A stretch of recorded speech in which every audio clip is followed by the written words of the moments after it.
Inside this box is a machine that claims to magically erase most door dings and car dents with no setup time, no body filler, and with results in as little as 30 seconds. It harnesses pulsed electromagnetic energy to reshape metal. Now, this technology isn't necessarily new. These devices have been around for years, but when they first hit the market, they retailed for over $5,000. But this one right here, I ordered from China for just 150 bucks. This thing seems dummy proof. All you do is plug it in the wall, turn it on. It defaults to a half-second pulse.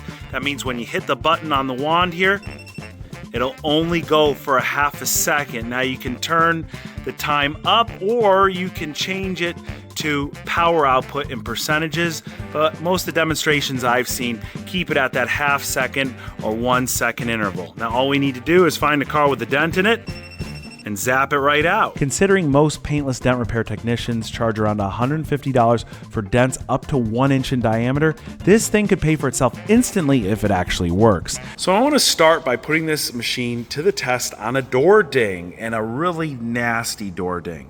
When I bought this Volkswagen Atlas at the auction, it was a relatively low mile mint car, and when I showed up, this was here. I'm guessing this happened at the auction lot because they park all the cars so close together. And what makes this a challenging dent here is the fact that it falls right on the body line and then it extends past that. But the major part of it is underneath the body line here. And I think if it could at least pull this section of the door out a bit, it'll make it a lot less noticeable. Now, so we could see what sort of progress we're making as this machine is working. I went out and I got one of these PDR lights online. They're only like 30 bucks. They got these lines in them so they reflect on the surface of the paint. And you'll see when I get this lined up here where the dent is. So it just makes it much easier to see, and PDR guys use these lights to make sure they're getting these as flat as possible. When all the lines reflect like they are over here and perfectly and symmetrical, that means that the dent's been pushed out. All right, our machine is on. It's set to 1 second pulse. And we could see that this door is definitely made of steel. Now the instructions tell you not to go right in the middle of the dent and zap it. They want you to kind of go around the panel first.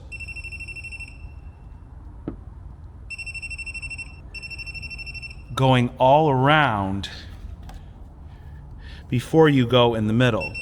To my eye, it does look like the metal is coming outward. Now, I zapped this dent for quite a while. You can run the machine over for like, what, 4 or 5 seconds before you gotta let it have a minute or two cool down. And while I do think it made a difference, it's obviously still there.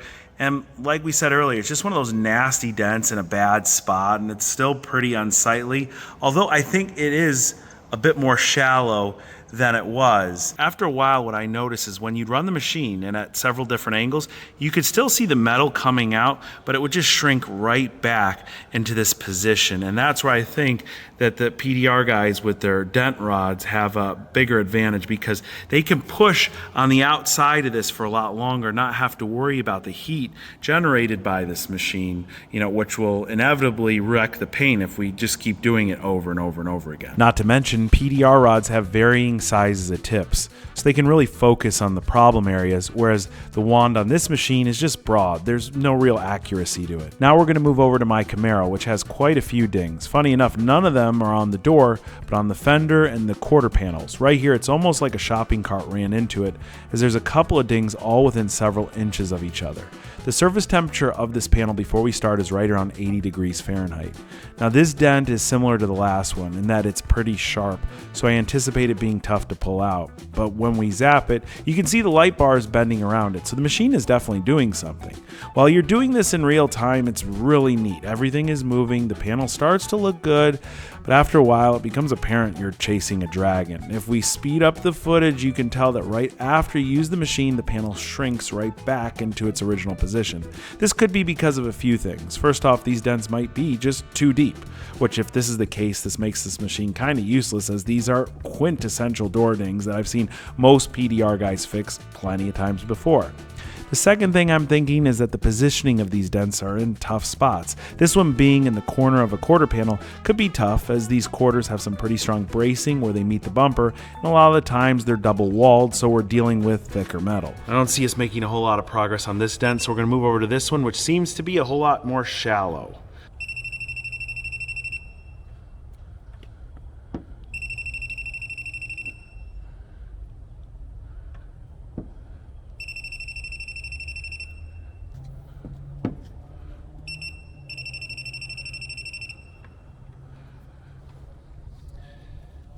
It's funny because as I'm doing it, it appears that I'm doing something to my eye, but whenever I look through the camera and see basically the same bend in the light here, it doesn't look like anything is actually happening, but I can feel this getting really, really hot.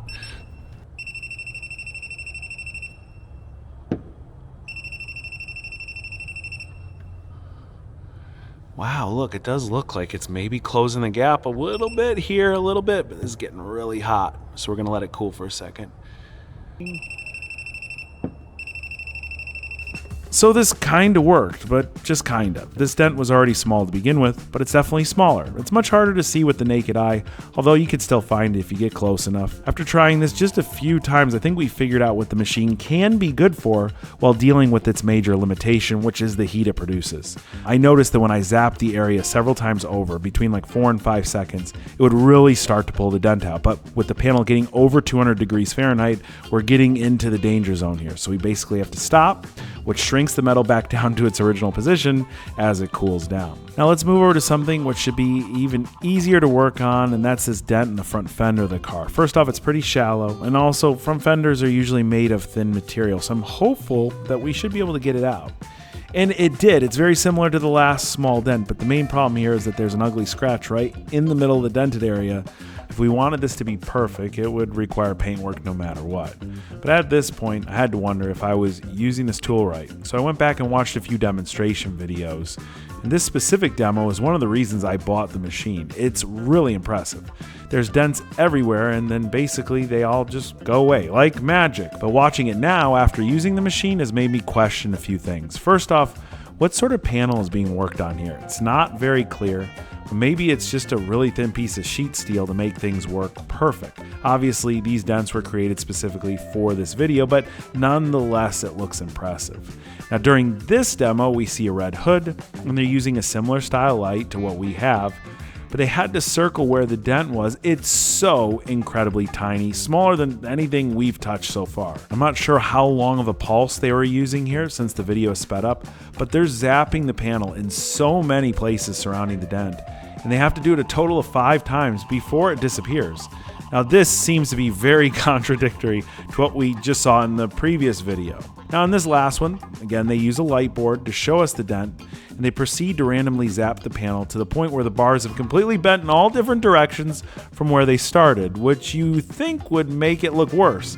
But at this point, I'm exhausted and confused and wondering if there's even a point to this machine. I mean, I guess they got me to buy one, which makes a little bit of sense. But if there is a certain type of dent in which this machine will actually work perfect on, it's got to be these on the roof of my Genesis. This is a car I originally bought to flip, and sometime while I had it, I got these really light dents. I'm not sure how they got here, but they're really super shallow.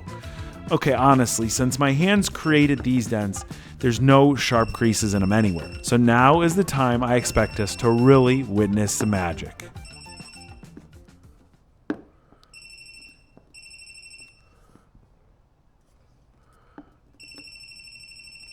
I thought for sure that these would be the ones, but again, they were a struggle. Even though car roofs are generally made of thin metal, the edges where they meet the pillars are really strong because they're an integral part of the car's structure. My guess is that if these weren't so close to the pillar, they would have come out, but they continued to shrink back to their original shape. Now there is one more dent right in the center of the roof in front of the sunroof, and this one, let's just say it made me look like I knew what I was doing.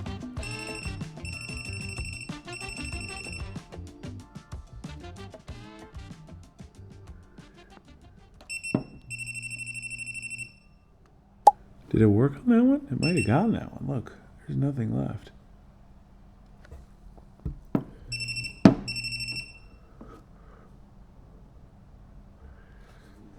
Oh my gosh, do we have success? So this machine's just a one-trick pony. It's only good on really shallow dents on very soft metal. That's probably why the PDR industry never adopted them, because they already had a large array of tools that would accomplish more than it could, probably just as efficiently and at a much lower cost. You know, when these things debuted several years ago, I imagine if you saw the demonstration of one at a trade show and they had the metal panel set up perfectly like we saw in those videos, you'd be amazed at what it could do, and you'd pay $4,000, $5,000, and $6,000 if you owned a auto body shop. But in any real world scenario, it just doesn't make any sense. I actually called up a friend of mine that is a PDR tech, and I asked him his thoughts about these machines, and he used the word gimmicky. He said the part of the demonstration you never ever see is when the panel cools down and the dent shrinks right back to where it was. Now I know maybe we shouldn't expect so much from this thing for its $150 price point. Heck, if you call a mobile PDR guy, they're gonna want $150 just to show up. And that's one of the reasons it is so enticing. But as you saw, it is so mediocre at the one thing it can kind of do. If you really want the dent out of your car, you're gonna end up calling some sort of auto body professional to get it done right. But I wanna hear from you guys. Have you used one of these electromagnetic dent pullers, and have you had a different experience than I've shown in this video? Let me know down in the comments. Maybe this is just the cheapest, junkiest one and it doesn't work so effectively. However, since it uses heat to shrink the metal back into place, and this one definitely was heating up the panel, I have a feeling they all kind of just work the same. But again, let me know down there. Also, I hope you guys learned something from this video. If you did, be sure to give it a huge like, and I can't thank each and every one of you enough for watching today. I'll catch you very soon.